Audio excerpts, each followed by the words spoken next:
We could just do the good, the bad, and the ugly right off the top of the show. Usually we wait until about 7:45 on a Monday morning to do that. But heck, we could do it right now, and we could just do it with that Chiefs game last night. Happy Monday. Mark's in his Chiefs yellow this morning. Wow. My eyes hurt, Mark, but you look good. Thank you. Yellow Monday, Victory Monday. Victory Monday with the Chiefs yellow, although your parlay did not hit last night, by the way. Travis Kelce's killing you, man. I know, and Worthy, and Mahomes pass. Yeah, there was a few. I know. Oh, gosh. But the Chiefs do get it done last night, Sunday Night Football. I think they got away with one there. In the end zone, I'm Brian Cook. That was pass interference. That would have been a first and goal for the Falcons at the 1-yard line. He got there a little early on the wide receiver. Wasn't called on their second-to-last touchdown drive. But no complaints. You take it, you move on, John. Well, God bless the generosity, though, of the defense. I'm still not sure what Chris Jones was thinking on his little roughing the passer. So we gave them, 3 first downs on one of the final drives? Yes. Too, with we did. Defensive penalties, so... It's not the refs just calling it for the Chiefs. No, for the script people. No, right? I'm not buying into the script. Taylor right? wasn't there, so that's also notable last night. Of course, that sets off a whole whirlwind I of know. rumors on the other side. Oh, no, are they getting breaking Honeymoon's up? over. I know. I think that was on TMZ. Maybe. I saw that. Honeymoon's Somewhere. over. Yeah. No, maybe she had something to do. She's only Taylor Swift, for crying out loud. I'm pretty sure if that was Kate and I back in the day, she wouldn't go to every game, and Taylor Swift's a lot busier than the average person is. So it was actually, interesting to watch a football game and not see her. And I thought to myself, it was probably towards the end of the first quarter. I'm like, oh, Taylor Swift's not there last night. Now, the Chiefs get a win. They're 3-0. But, man, what is going on with the Royals down the home stretch? My goodness. They can't hit to save their lives. They scored 1 run this weekend. 1 run for the Royals. They get swept by the Giants. They have lost 7 in a row. Cleveland is now the division winner in the AL Central. And the Royals are hanging on for dear life to keep one of these wild card spots intact with just a few games to play. We're just lucky the Twins have been just as bad as the Royals. Well, yes, that's a good point. So you look at the wild card standings. Baltimore's got one, and then it's the Royals and the Tigers who are tied for the second and third wild card spots. The Twins find themselves a game back, and the Mariners are 2 games back as we enter the final week of the regular season. My goodness. I noted that they moved Detroit ahead of Kansas City, tied record, but I didn't know if that was alphabetical or if there's some kind of deal. I don't know how many games we won against them over the season series. The Royals have the tiebreaker, so the Against the Royals Tigers? are wild card 2 right now. Yep. Okay, so technically, I see it listed with Detroit first everywhere I've looked, ahead of the Royals there. All right. Well, ESPN's got the Royals ahead, so they've got it right. All right. So well, the go Royals, to ESPN. Yes. Royals and the Tigers are tied for that final wild card spot, 1 game ahead of the Minnesota Twins. They start a series in Washington against the Nationals tomorrow night. That is going to be a 5:45 first pitch. Tuesday, Wednesday, Thursday in Washington, wrapping up the series or the season in Atlanta, Friday, Saturday, and Sunday. So got to get at least a couple of wins here if you're the Royals. And I'll tell you what, anyone who's trying to convince you, hey, it's not a big deal, they've exceeded expectations. No. You're in mid-September. You look like you're a lock for a wild card, and you go on a 7-game losing streak. You are allowed to be ticked off by that if you are a Royals fan. And you should be, because this would be an embarrassing collapse of the season if they missed the playoffs based on how the year has gone. So off day today. They can maybe use some batting practice today to figure out how to hit the baseball and then get back at it tomorrow in Washington. I also can't stand ending the season with interleague play. I mean, this is when you should be playing your division rivals. Instead, the Royals are playing teams out of the National League East. I mean, make it make sense. Gosh, baseball can't get out of its own way. Now, speaking of people who can't get out of their own way, let's get you the latest here from the New York Times. They have a new poll that dropped yesterday. And what does it show? It's a new New York Times Siena poll for the 2024 presidential election. And it shows Donald Trump leading Kamala Harris in key Sun Belt battleground states. It shows Donald Trump up by 5 points in Arizona, 50-45. Shows him up 4 points in Georgia, 49-45. And it shows him up 2 points in North Carolina, 49-47. So what does this mean for Donald Trump? If he is able to win all of those states, can he win the election? The answer is no. Donald Trump, if you give him Arizona, Georgia, and North Carolina, plus all the other expected red states around the country, including R2, Kansas, and Missouri, Donald Trump finds himself at 262 electoral votes. That leaves 4 states I've not yet filled up as toss-up states. I use this website, 270towin.com. It's a good site if you want to fool around with it at work this morning and not do anything at the office. Go to 270towin.com and you can basically fill out your own electoral college map. So if Trump gets Arizona, Georgia, and North Carolina, he is at 262. I have left open Wisconsin, Michigan, Pennsylvania, and Nevada. He's got to get to 270. Nevada doesn't do it for him. Nevada is basically, if things break this way, irrelevant. Donald Trump would need either Wisconsin with their 10 electoral votes, Michigan with 15, or Pennsylvania with 19 to get to 270. That is if he wins Arizona, Georgia, and North Carolina, which this new New York Times Siena poll shows that he is in the lead in those 3 Sunbelt states. That's a very good sign for him. Amazingly, North Carolina is the closest of those 3. I wonder how much this goob Mark Robinson is dragging him down in that state, but that's neither here nor there. Trump just needs to win 1 in the upper Midwest. And it's entirely possible he can do that. He is well positioned to win a very close race, which we all expected this to be. Once Kamala got in the race, the media started fawning over her. And, they crowned her, of course, the queen of the Democratic Party. So none of this is surprising. The fact that the New York Times polling is showing him up pretty convincingly is a bit of a surprise because, remember, Donald Trump only won Georgia by 10,000 votes. Joe Biden only won Georgia by 10,000 votes back in 2020. Now, Donald Trump's up 5 points in this most recent poll done by the New York Times. You go back to 2020 as well. North Carolina, Trump only won that state by 75,000 votes. So these were states that he barely won 4 years ago that he now finds him up pretty convincingly in, which is a great sign for him. It's a great sign for his campaign. But what he also needs to make sure he does is get himself up. Frankly, I would live if I'm Donald Trump and J.D. Vance. In Michigan, in Wisconsin, and in Pennsylvania, I would tell the wives, listen, you're not going to see me for the next 44 days, and we'll see you on November 6th. We'll come home winners because nothing else matters right now other than those 3 states. That website's kind of fun. It's like filling out the NCAA bracket. Yes. Here, you're going Cinderella story. Yeah. And if you're a Democrat in Kansas or Missouri, you can change our states blue, but just realize it's like picking a 15 seed to get to the Final Four. It's not going to happen.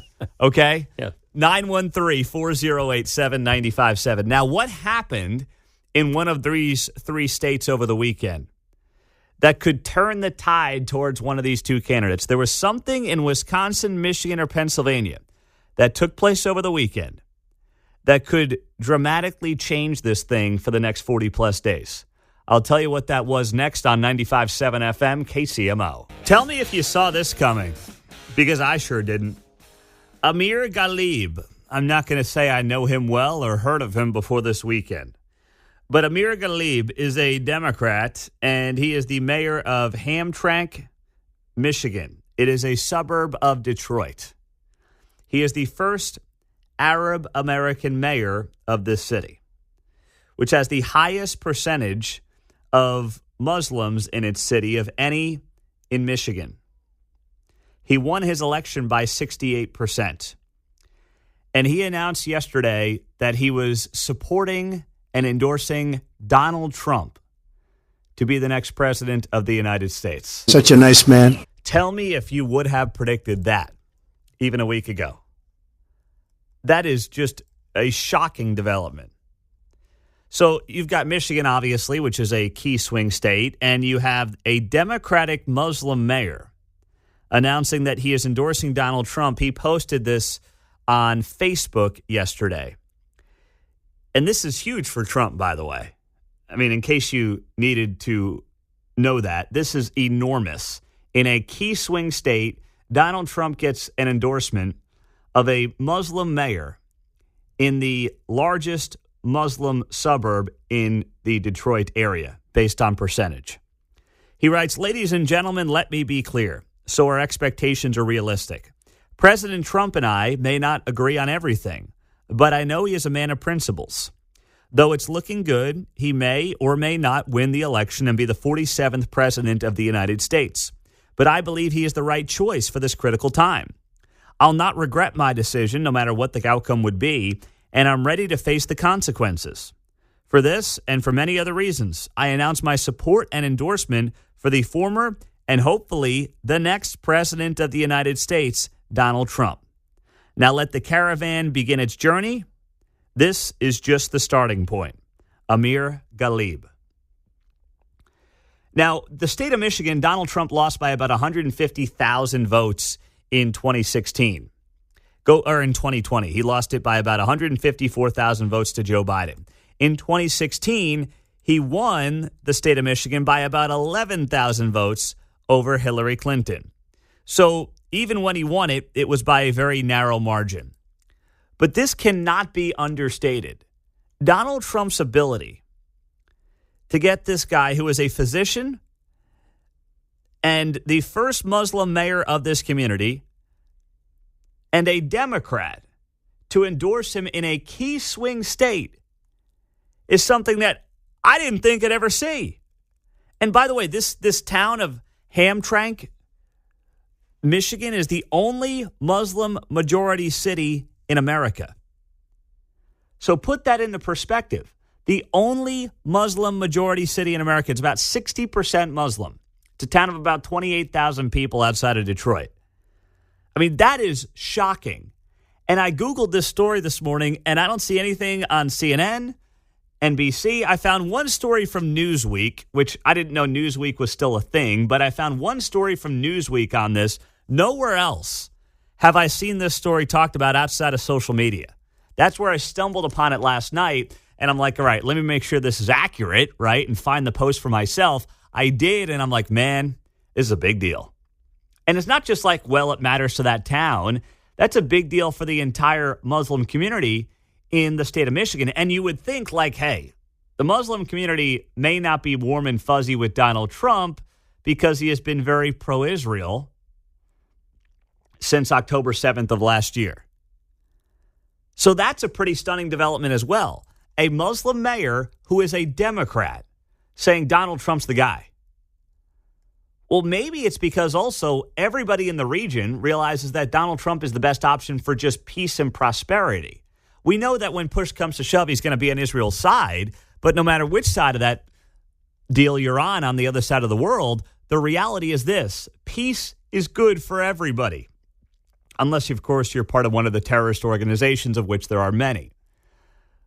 But regardless of that, this is one of those things that can move the needle in a way that a lot of people don't see coming and can actually play a huge role in the outcome of this 2024 election. On the text line, 913-408-7957. Hey, Pete, if you look at it and you think about a regular run-of-the-mill Muslim who practices peaceful religion, it makes total sense to support Donald Trump.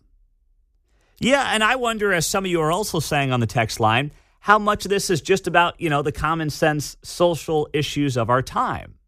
Regardless of what your religious beliefs are, if you are a person of faith, do you really think that God screws up in assigning, air quotes, genders to individuals? And even if you're sympathetic to somebody who is a free adult doing what they want with their body, do you really think and do you really want your government advocating for people to push that on the children? If you're a person of faith, whether you're a Christian, whether you're a Jew, whether you're a Muslim, I would argue that most people who are individuals of faith would say no, especially not with kids. Even if I believe in your right as an adult to go ahead and do what you want with your body in America, that's fine.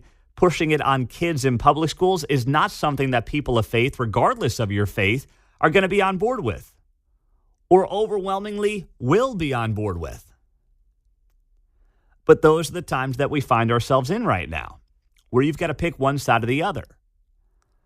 So that's a very good point on the text line, as some of you guys are making here on a Monday morning, 913-408-7957. So that development is absolutely one to watch here as we move forward. Now, the other thing that came out over the weekend, and this is not a surprise at all right? This is very much circa 2020, 2016. More than 700 former and current national security leaders have endorsed Kamala Harris in a letter released yesterday, organized by the group National Security Leaders for America. Among the most prominent names, former Defense Secretary Chuck Hagel, Republican who served under Barack Obama. William Cohen, a Republican who served under Bill Clinton. William Perry, a Democrat who served under Bill Clinton. This is eerily reminiscent of 2020.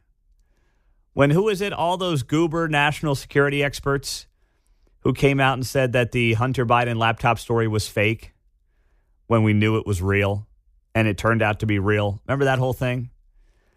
It's like they find all these people, most of who nobody could pick out of a lineup, myself included, and they say 700 national security leaders have endorsed their preferred establishment candidate.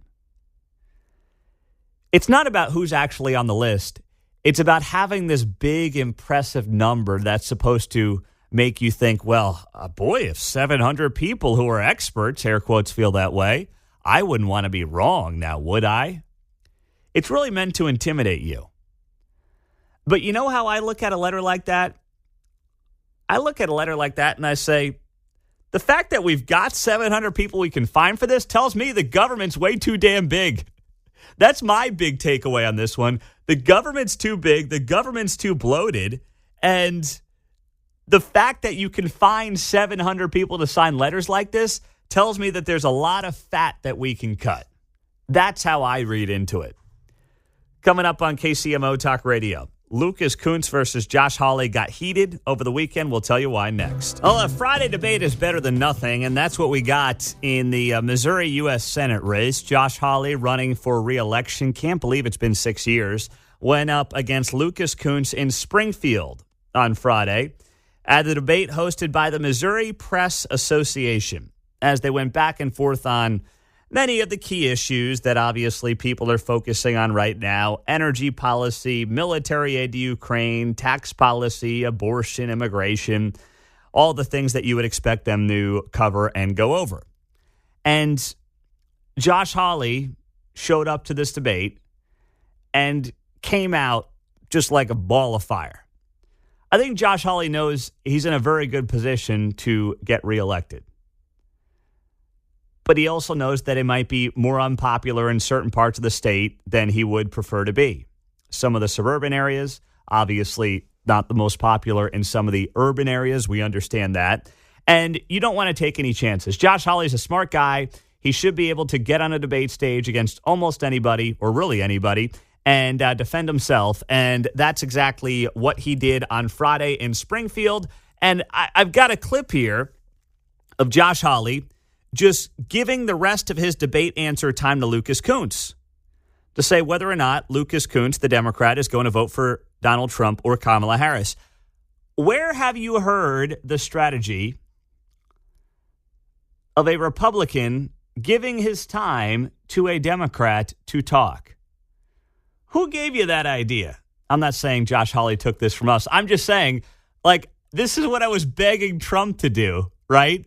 During that debate against Kamala Harris. I said it for days leading up to the debate. I said, if you're Trump, you literally get up there and you say, everybody knows what I think about almost everything. I have been the most talked about person in the world for 8 years. There's no secret to my agenda. There's no hidden agenda. Everybody knows me. But nobody knows you, Kamala Harris. So please, I will give you the final 60 seconds of my time to talk to the American people about fill-in-the-blank issue. I was begging Trump to do it. Of course, my advice wasn't taken, but oh well, that's okay.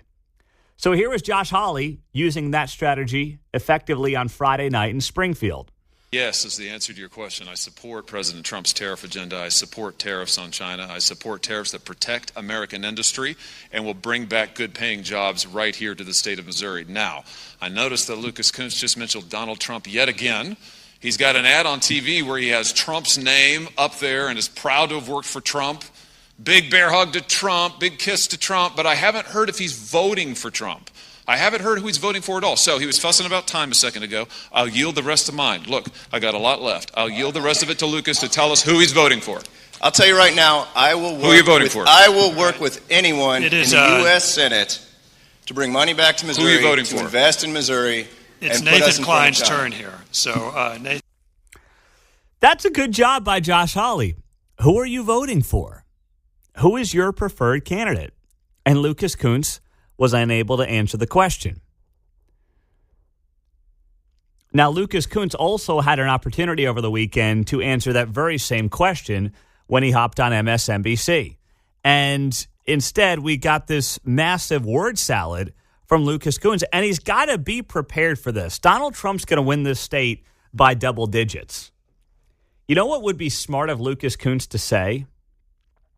I'm not voting for either candidate.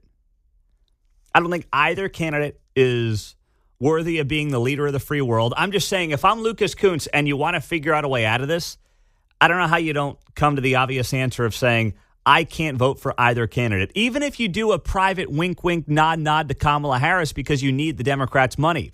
You can't just do this whole thing of like, I'm not telling you I will work with either party. Dude, that is such a cop-out. You can, I mean, that would actually be pretty creative if you're Lucas Kunce. You come out and you say, I'm not filling out the presidential ballot. I'm not voting for either candidate. Or I'm going to write in, I don't know, my friend Bob from middle school. I'm just making something up here. But that's how you get around this if you're Lucas Kunce. Instead, he wouldn't answer it at the debate. He just gave the lame answer of, I can work with anybody. Yes, I'll work with anyone at any time. What shocked me is there's 4 candidates up there. I thought there was only 2 of those guys. I know.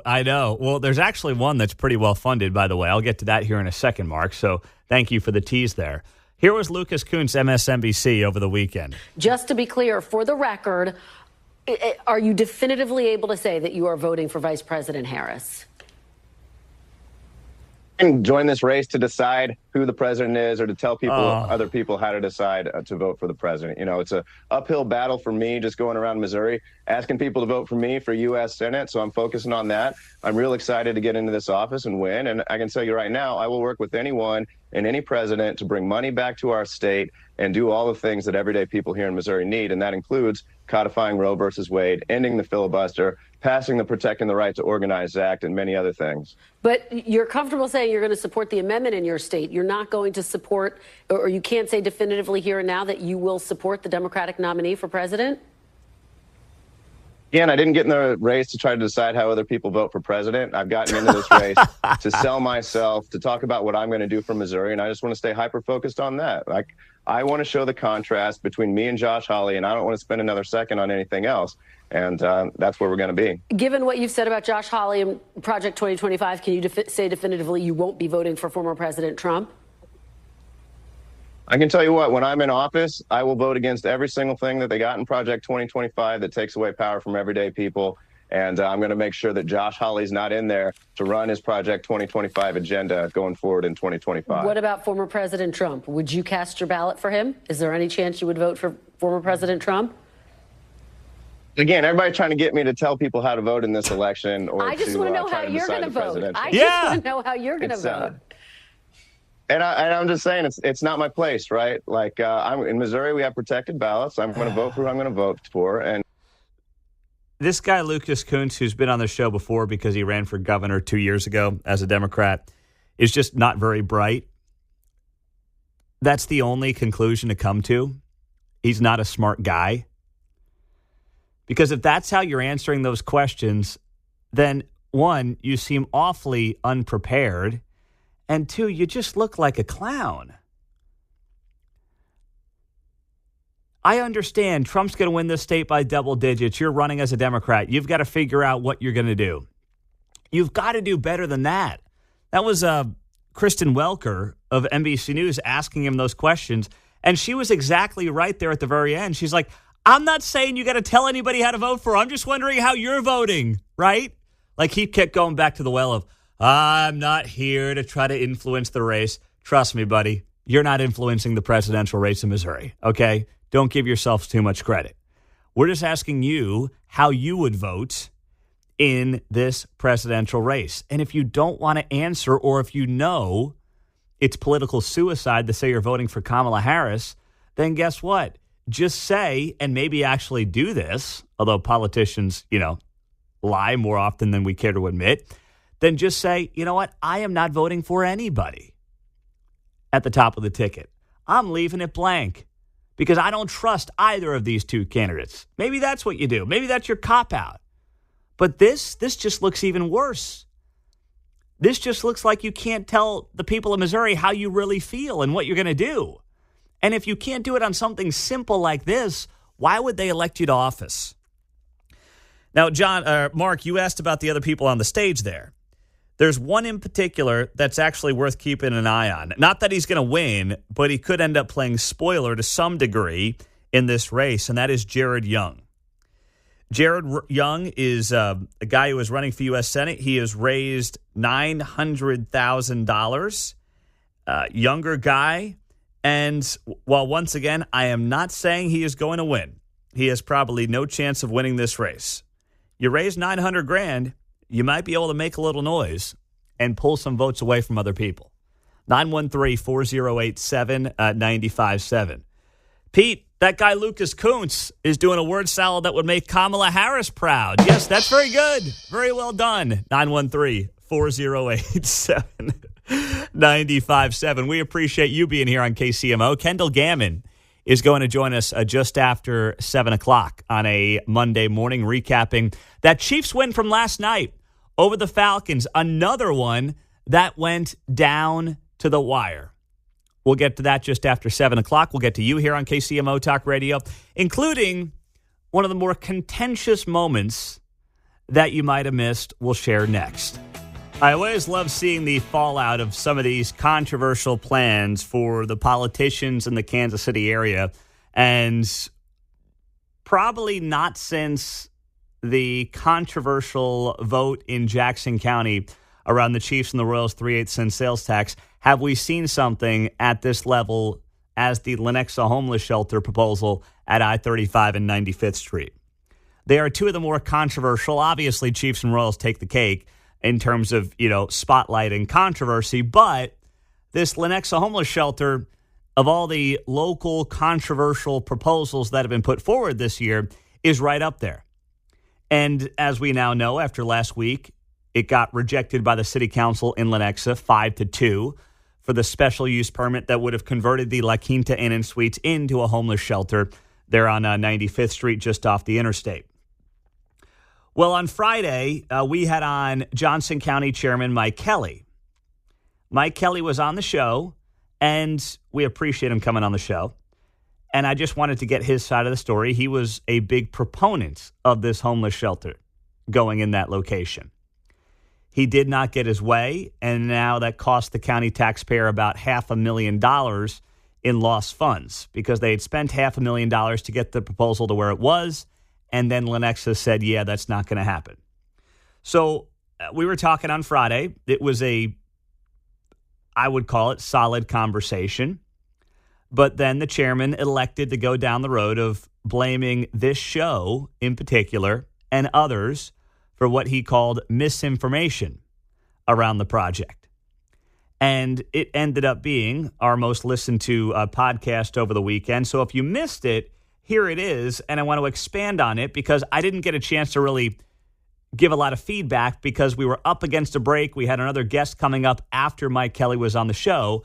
But here was some of the back and forth between myself and the Johnson County chairman on Friday about the Lenexa homeless shelter. And it's disappointing that some of that rhetoric got out there, not only on your show, but on others, talking about what this shelter was and what it wasn't. When you say that this is a low-barrier shelter, that's a drop-off shelter, that's not correct. Anybody that was going to be placed in this facility would have to go through a coordinated entry process, screening, where people are put on the by-name list and ranked and scored, first trying to find existing services, whether that be vouchers or family, and then scored based on their need. So while I think it's easy for people to poke holes at a problem by painting it as, migrants or immigrants or drugs or crime, that's just not fair, and it's really a disservice to the people who are in Johnson County right now that find themselves unhoused. Were you going to require residency? Well, if people don't have a house, they don't have a residency. And so that's the thing. But I mean, ID. Were you going to require identification? Well, of course we were going to require identification. We need to know who the people are. But again, there are people right here in Johnson County right now that were going to be the priority to be helped in this process. But priority is not requirement. Priority is not requirement. Right. But if people who are here in Johnson County right now aren't served or provided services, whether it be through the HSC, whether it be through a voucher, or whether it be through something else, what happens to them? They don't go poof and automatically go to somewhere else in the country. They're still right here in our community. This was a good opportunity to address a problem that is already right here, right now. But you're not denying the fact that there were opportunities for folks who maybe were here illegally to use this shelter, correct? There is people who are right here that would have been the priority for utilizing this shelter. If somebody who could have been non-citizens. It could have been. But again, what would be the ultimate result if a person who is already here in our community is not helped? They would be on the street. They would be vulnerable to crime. They would be vulnerable to the elements. That was Johnson County Chairman Mike Kelly on this show on Friday. They'd be vulnerable to crime and vulnerable to the elements. Well, you know what? I'm much more concerned in making sure that, the citizens in Lenexa, the taxpayers in Lenexa, the taxpayers in Johnson County are not more vulnerable to crime and the elements of a low-barrier homeless shelter than I am the people who might be staying at the said homeless shelter. That's not me saying I don't care about the homeless. I do. But this strategy and this plan was as bad as it comes. Now, Mike Kelly went on to say there in that conversation on this show on Friday, and you can hear the entire interview if you missed it from Friday on the podcast. He went on to say, these people don't go poof. They're people right here. He did not deny they could be illegals. He just said they're right here and they're ranked based on priority. Well, if you've got 10 empty rooms and then you've got 10 people who want to stay in those said rooms and, they all happen to be non-citizens, well, they're not competing against anybody, so who are you ranking them against? So he did not deny that the shelter could very well be used by non-citizens. And guess what? When word gets out about that, how do you think that's going to play? Right? You think the people running these operations, these cartel operations, these human trafficking operations aren't incredibly smart individuals? They are. They have tricked the U.S. government for years. You don't think they'd have some clue what was going on right here on one of the major interstates in this country that comes all the way up from Texas as a little, midway point in Kansas City? Come on. And the notion that, hey, here's the deal. Where are you going to put people? They're not just going to go poof. What I do know is this. Human beings still go where they can get the best deal. There is a reason that New York City has had one of the largest problems with illegal immigration under Joe Biden's tenure, because guess what? They're giving away the most free crap. They are giving you the most stuff. People are not stupid. And this notion that, well, what are they going to do? They're not just going to go poof. Well, I don't know. I don't have the answer.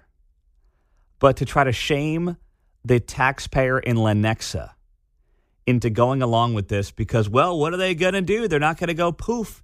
It's not even necessarily about the people who are currently here. It's, are you doing everything in your power to make sure you are super serving those who are residents and citizens of this area first and foremost? That's what matters ultimately.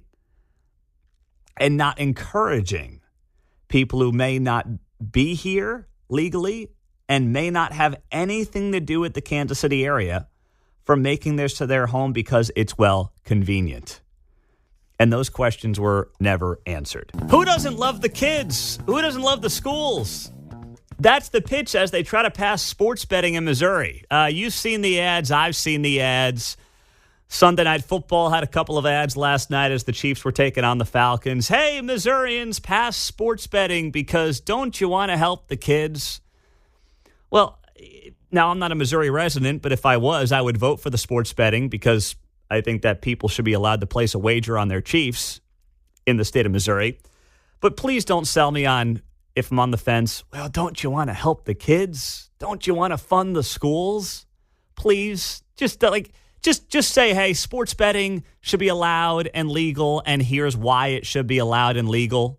Like, just sell me on that. Don't sell me on it's all about the kids. I'm telling you, there's going to be a world one day when somebody tries to, or a group tries to legalize something egregious, like hard drugs. And they say, well, the proceeds are going to benefit the kids in the schools. Come on now. Don't you want to legalize meth? Don't you want to start legalizing cocaine? Because the proceeds from the sales tax dollars goes right into the classrooms. Just stop with that. You see it all the time with all these different pet projects. They always tie it back to like funding the schools and funding the kids. So they try to shame you into voting for it, John. Around here, it's so 1980s. Yeah. We did that when we did the whole riverboat gambling routine, right? Yeah, all for the kids. Hey, what's old is new again. For the 10th assistant principal. Yeah.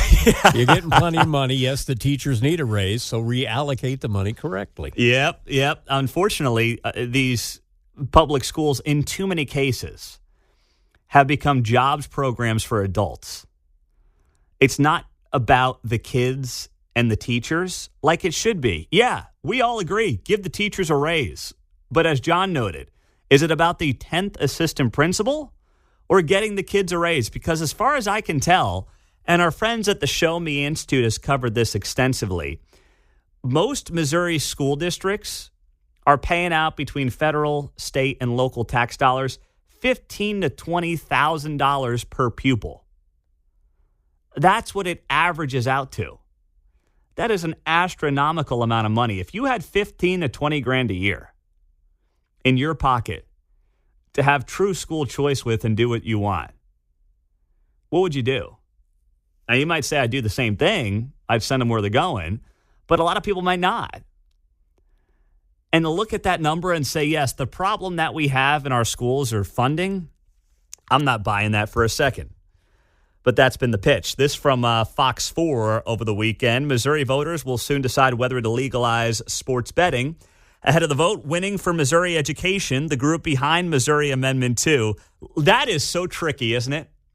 The group behind Amendment 2, the sports betting ballot initiative, is called Winning for Missouri Education. Come on. It's about winning for the pocketbooks of DraftKings and BetMGM and FanDuel, and that's fine. But this whole it's all about the education. No, it's about making the companies more money, which is okay. I'm a capitalist. I am. It's about also the Chiefs and the Royals getting to set up their own sports betting and making them more money. Trust me, they very much want this to pass, as they should. As I said, I would vote for it, and I'm not some degenerate sports gambler, but I would vote for it. But it's always masked through the idea of helping out the kids. And here's part of what they write here in their study, their new independent research study from their consulting firm. You can make a study say whatever you want it to say. That is true in any industry. But anyway, here are the numbers. Total potential gross gaming revenues of $335 million in the first year. growing to almost $560 million by year 5. Total tax revenue of $4.7 million in year 1, rising to $39 million in year 5. Over 5 years, up to $105 million from Missouri schools. How do they even come to that number? Instead of just wondering how that number comes to be, $100 million for Missouri schools, we're just supposed to clap like a bunch of seals and say, well, who's going to vote against that? Now, by the way, this is going to pass. Polling has come out, and it's the only early polling we've really seen from Fox 4 and Emerson. And what it shows is that right now it's about 60 to 65% of Missouri voters in their polling are going to vote yes on this. And once again, I'm okay with that. But let's just do it because we think that people should be allowed to place a bet on the Chiefs -3 last night, or do one of Mark's crazy parlays, which he did not hit last night. Right? Were you close on anything last night, Mark? I don't want to rub salt in the wound, but you weren't close, were you? I got Chiefs -2.5. Oh, you did? Okay. So you put on a regular bet. Good job there, Mark. Just a regular bet. Chiefs -2.5. But, the long parlays are not hitting. Yeah. The long parlays are not hitting, said Mark Van Sickle. Well, we want you on the Missouri side to have a chance to, if you so choose to, go ahead with Mark's Friday parlays that he announces on this show each and every Friday. And he's on a bit of a cold streak, but you should have the right to do it. But do it because you want to do it, not because you want to fund the schools. That's all. 913-408-7957. That's the text line and the studio line here on KCMO Talk Radio 95.7 FM. Matthew, what's happening, my man? You're on KCMO. Hey, how you doing, Mundo? I'm doing well, brother. What's going on?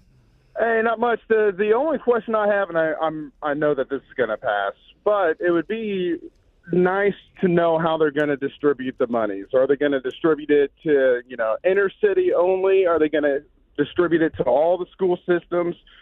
They haven't discussed how they plan to do it and what to do with the money. Now, Matthew, you are doing something that you are not allowed to do, and that is ask highly reasonable, intelligent questions that voters should be really aware of. But, they don't want you to do that. They just want you to feel good and say, help the schools, and not ask any questions and just go vote yes. But I know you know that. I know you know that. Yeah. And you're right. I want to find that out too. And I'll try to do that. Once again, I don't think it'll change the vote, but I think it's a great question to ask. If you're talking about $100 million for the schools over 5 years, how is it being distributed? Who's in charge of distributing it? And how do you figure out who gets what, Matthew? I'll try to find it out because that's a very good point. Thank you. Thank you, my man. 913-408-7957. That's how you join us on KCMO Talk Radio. Jeff, go ahead. Yeah, Mundo, I'm a little bit older than you. I'm more of John's age. But if you remember when the riverboats came in, it was for the schools.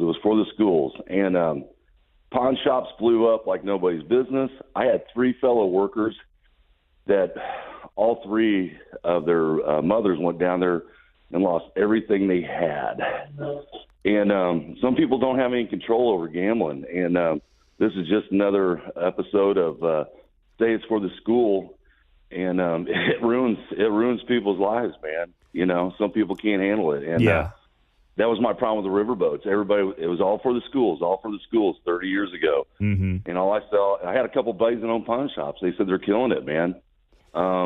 So the schools, it's a catch-22, man. So there's no doubt. I said it. And here's the thing. I, as someone who, I like to place a bet once in a while. It's usually $5, and I don't really lose any sleep over it. But these apps do target young men in particular. And, I sit here now in my mid-30s, and I wonder if I was in my early 20s, let's say, how things might be different if I was in this world of DraftKings and FanDuel and everything else. And I do think that there is something that needs to be done to help bring awareness to that. Because right now, Mark and I talk about it all the time. Go on any of these apps, you get $50 here, $100 there. They're basically trying to get you hooked. It's like if alcohol was just legalized and they went around handing out, free beers on the street corner, little flasks of booze get you hooked. That's basically what they're doing, and it targets young men. And young men are struggling mightily right now in this society and in the culture. So I'm aware of that. Now, I don't think you should make something illegal because of it or not legalize it because of it. But bringing awareness to it is something that does need to be done here moving forward. The RSVPs are rolling in, and you can right now at KCMOTalkRadio.com. Next Tuesday night, 6 p.m., we will be with Prasanth Reddy running against Sharice Davids and Doug Bedford, who is running to be your next Johnson County Sheriff for our next Politics and a Pint. And some of you are texting in saying, I'm RSVP'd. No, you're not. You have to do that on the website. And I'm not RSVPing for you. The link is right there at KCMOTalkRadio.com, okay?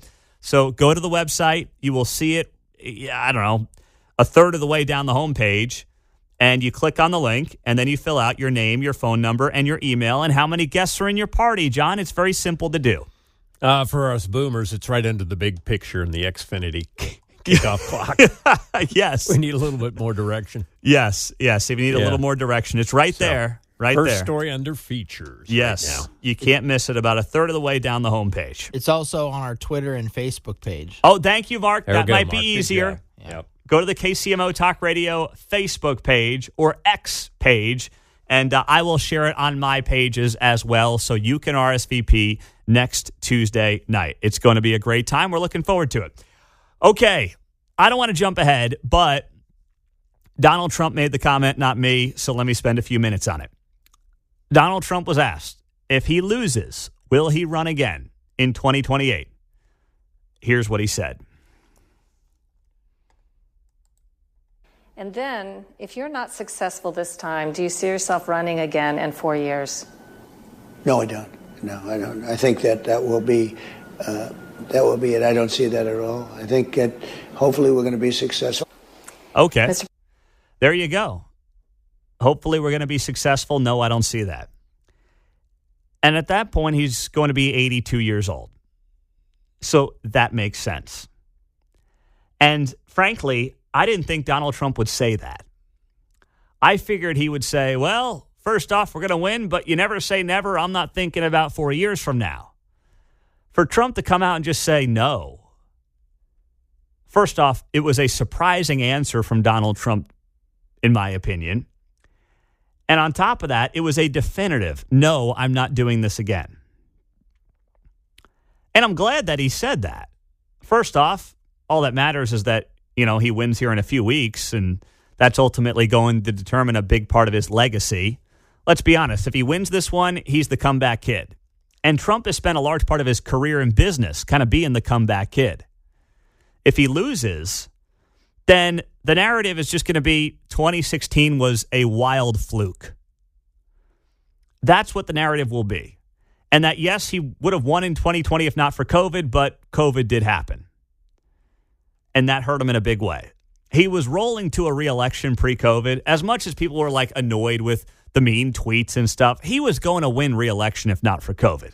There's no doubt in my mind. And it's why I still believe so many people at the local and federal levels were so aggressive on COVID, not because of public health, especially once you got a couple months in, but because they thought it would help Donald Trump get out of the White House.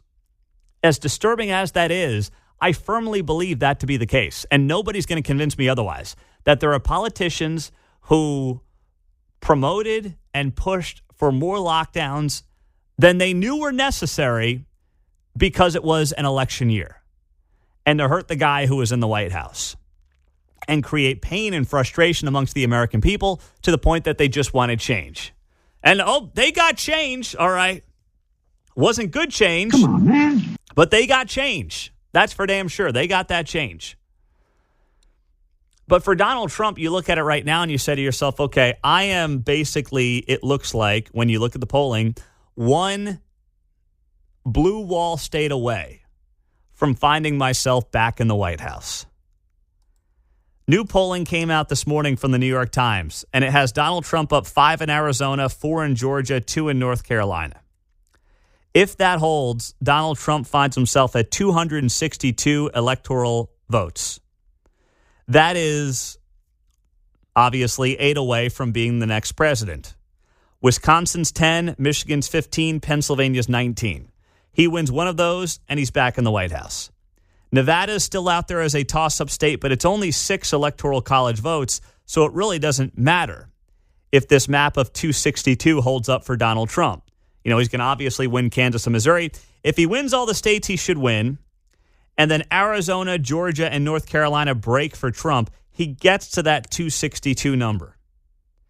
You can go to this website, 270 to win, the number 270towin.com, and you can play it as John's described it, as kind of like filling out an NCAA tournament bracket. I think John's been playing with it all morning long, to be honest. Yeah. So trying to convert it to American League wildcard chances. But I'm not having any luck yet. You keep working on that. That's why you've been a little quiet back there. I know what's going on. These guys, him and Mark, trying to figure out how the Royals get to the playoffs coming up next week. Playoffs? Magic number. Yeah, playoffs. Playoffs. But all he's got to do is win one of those 3 states in the upper Midwest. And he's going back to 1600 Pennsylvania Avenue. And there's a very good chance, I believe, he can swing one of those 3, but a big part of it is going to be determined by things like early voting. And it's why Republicans are wising up smartly and saying, you know what, I'm just going to early vote. I'm not going to complain about it. I'm not going to say, this is dumb. Election day should be one day. Okay, great. But guess what? It's not. It's like if you were an NFL team right now and you're trying to, I don't know, run the ball like it's 1994 instead of 2024 with your, horse of a running back and not utilizing all the way the rules have changed in the NFL to benefit the passing game and benefit the quarterback, and you're playing football like it's the mid-90s, that's on you. The rules are what the rules are. They're legal, by the way. You don't have to like them, but they're the rules. And you can either play by the rules and play the game the way that others are playing it and the way that it's legally allowed to be played, or you can cry about it and complain about it and say, I vote on election day. Okay, good for you. And maybe that makes you happy. But if you care about your candidate or candidates winning, it actually would behoove them for you to vote early. So that way they don't waste money on targeting you on things like digital ads and text messages and mailers and things of that nature. They don't have to do that if they know that your vote is banked and you've already voted early. It allows them to open up that money, which is a zero-sum game. I mean, you have a pot of money if you're a candidate. It allows them to redirect that money to maybe voters who are less likely to go vote, who are less likely to vote for your preferred candidate. So doing the whole wait till election day thing, I mean, it's cute, but what are you really getting out of it? Are you really helping your candidate? Not really, you're not. In many respects, you're kind of hurting them.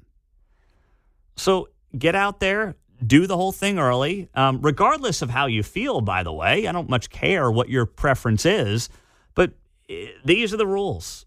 And until the rules are changed, then let's just play by them. Get out there when you can and go vote, because if not, you could end up like me this morning. My car battery appears to be dead, and I'm going to Kate, hey, got to take your car to work. My keys were in the ignition. I don't know when or what from. I've been trying to figure it out, but we had sick kids all weekend, so I don't really remember anything. The whole weekend was a blur. So I don't know why my keys were in the ignition at 5 a.m. today, but they were. Car wouldn't turn on, and I had a bad feeling because for like 5 minutes I'm running around the house. Where are my keys? Where are my keys? Where are my keys? I get my spare keys. They're in the ignition. And I'm like, oh, no, this is not good. That could be you on November 5. So don't be a me and just get the job done. That's all that matters.